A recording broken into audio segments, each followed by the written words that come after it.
नमस्कार मु Deepti दीप्तिस full lab को आपण मानक बहुत बहुत स्वागत। आज आम सोया बड़ी बा सोया चंक्स रे गोटे स्पेशल तरकारी बनैबा जोटा कि बिना प्याज रसुण रे बनैबा बहुत सहज रेसिपी।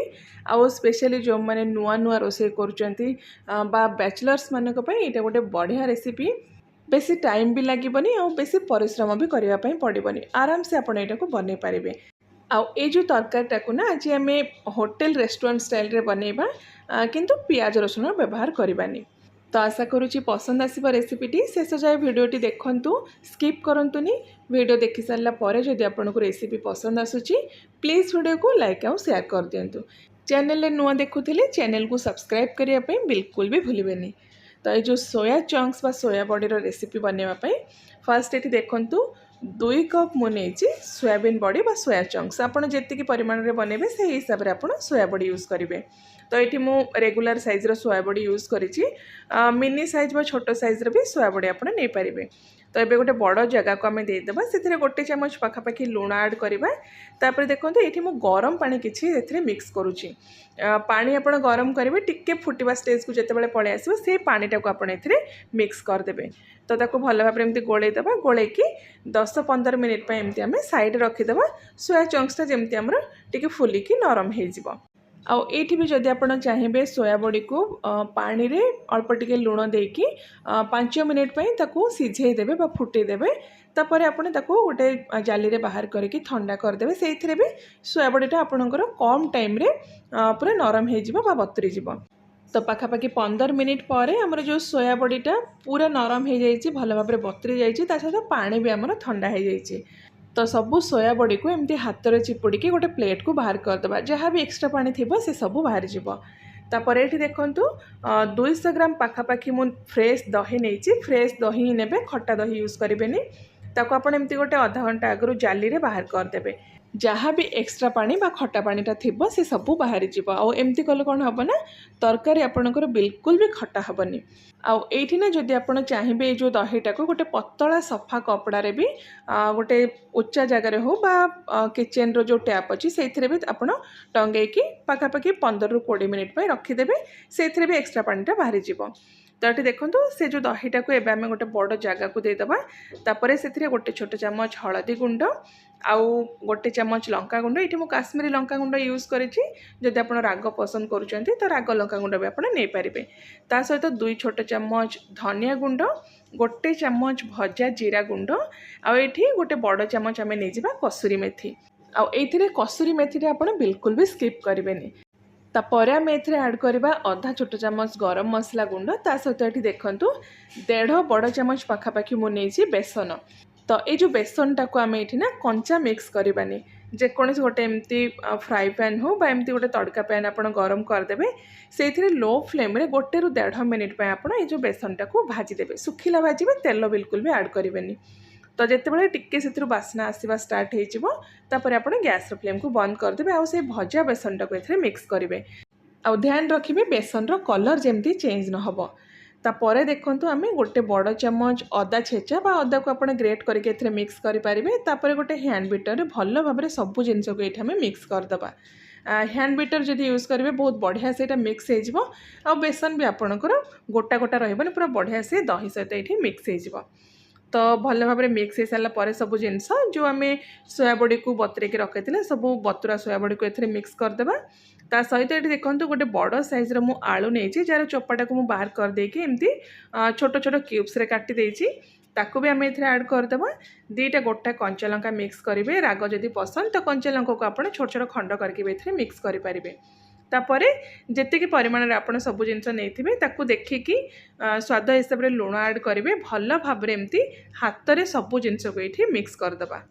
तो ये गोटे जिनस मु ऐड करने भूली जाइए जोटा कि सोरिष तेल, कंचा सोरिष तेल ये आम गोटे चामच पाखापाखि देकी ताको भल भाव एगेन आम मिक्स करदे, जमी सब जिनस पूरा बढ़िया से आमर जो सोयाबीन आउ आलू रे कोट हो। तो ये देखो सब जिनस आमर पूरा बढ़िया से मिक्स हो जाइए। आप जानते होटेल आउ रेस्टोरेंट मानक जो सब तरकारी मिले से गोटे अलग टेस्ट और फ्लेवर थाए। जेहेतु आज आम यहाँ को होटेल रेस्टोरेंट स्टाइल रे बनइबा से देखो गोटे एमती अंगार खंड नहीं गोटे काठर कोयला नहीं ताको आपण भल भाबरे एमती गरम करदेबे। तापर जो जगार आपण सोयाबीनटा मिक्स करथिबे तो तार मझिरे गोटे छोट बोल रे से कोयला खंड को रखिकी ता उपरे एमती गोटे छोट खंड बटर देदेबे। आ बटर जगार ना आपण एठी अल्प टिके घिओ भी दे पारिबे। तो घिओ बा बटर दे सारा पर आप नोटिस करेंगे से बहुत सारा स्मोक बाहर। तो से जो स्मोकटा को आप बाहर को बाहर देवेनि तुरंत एमती ताकू कभर करदे जमती स्मोकटा बाहर। तो एमती आप 10-15 मिनिट साइड रखिदे। तो से टाइम भितर आम कौन करवा ना एमती गोटे जेकोसी जगह बा कड़े रे गोटे छोट चामच तेल बा बटर आप गरम करेंगे। बटर रे भी बहुत बढ़िया टेस्ट आसीबो।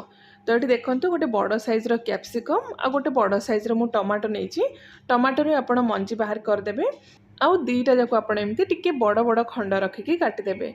तो फास्ट आम कौन करवा ना कैप्सिकम देकी से अल्प टिके आम लुण ऐड करवा तापर पाखापाखि गोटे मिनिट हाई फ्लेम रे एटाको भाजीदेबा।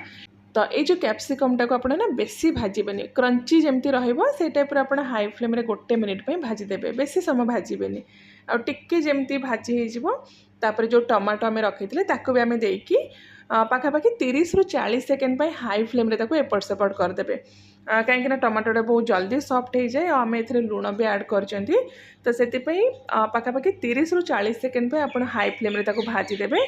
तापर कैप्सिकम आउ टमाटो को एमती गोटे प्लेट को आम बाहर करदे। तो ये भेजिटेबल जदि आपंकर सीझीज ना तरकार टेस्ट से भल आसबनी टिके क्रंचीनेस रहिले खावाई भल लगे। तो ये 10-12 मिनिट पर देखु आमर जहाँ भी स्मोक थिला से सबू जो आम सोया बड़ी रे पूरा मिक्स हो जाइए बहुत बढ़िया यार टेस्ट और फ्लेवर आसे निहाती आप ट्राए करेंगे। तो एबे आम कौन करवा ना सेम कड़े बा सेम जगार आउ गोटे बड़ चामच गरम करवा तेल ता सहित आम गोटे चामच ऐड करवा बटर। जदि आप चाहिए पूरा जो तरकारीटा को बटर भी बने पारे बा खाली तेल रे भी बने पारे आउ तेल बा बटर परिमाण आपण हिसाब से आप कम बेसी करके नहीं पारे। तो तेलटा हल्का गरम हो सारापर आमर जो गोटा गरम मसला जहाँ सब अच्छे से सब ऐड करवा जमतीक ये देखूँ 3-4टा मु ऐड करी लवंग गोटे छोट खंड डालचीनी गोटे गुजराती ता सहित 8-10टा आम ऐड करवा गोटा गोलमरीच आ गोटे तेजपत्र आउे आम ऐड करवा गोटे बड़ चामच गोटा जीरा ता सहित अल्प टिके हिंगु। तो एतिक जिनस देकी लो फ्लेम रे आम किसी समय भाजीदेवा बेसी भाजवा ये दरकार नहीं। तो टिके जितेबाला आमर मसलार बास्ना पड़े आसो तापर जो आम सोयाबीन को मैरिनेट करने रखी थे सबू सोया बड़ी को आम ये मिक्स करदे आ मिक्स कर सारापर फ्लेम को आप तुरंत ये हाई करदे।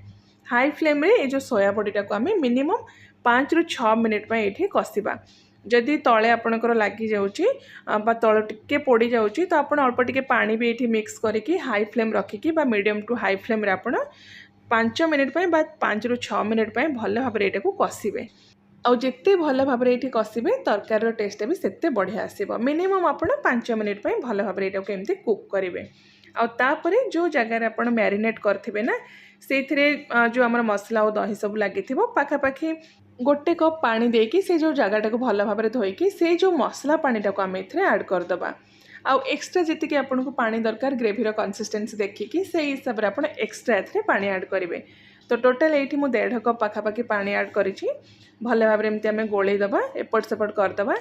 तापर आम आलूटा सिझा जाए ताको कभर करके लो टू मीडियम फ्लेम रे कुक करवा आ मझिरे मझिरे आप चलेबे कहीं जेहेतु दही आ बेसन ए मिक्स अच्छी तले लगी जबार भी चांस अच्छी से आप मझिरे मझिरे चलेकी 5-6 मिनिट आलूटा सिझा जाए आप कुक करेंगे मझिरे मझिरे आप चलेबे।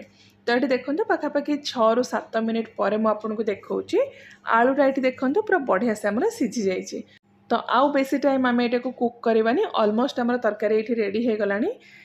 जिते देखिए आलू आपणकर सिझीज ना तापर जो कैप्सिकम आउ टमाटो आम भाजिकी रखी थे मिक्स करदे आउ कैप्सिकम टमाटो देकी गोटे मिनिट खाली आप एपट सेपट करेंगे बेसी आप कुक करेंगे ना कैप्सिकम जो क्रंचीनेसटा पलैब।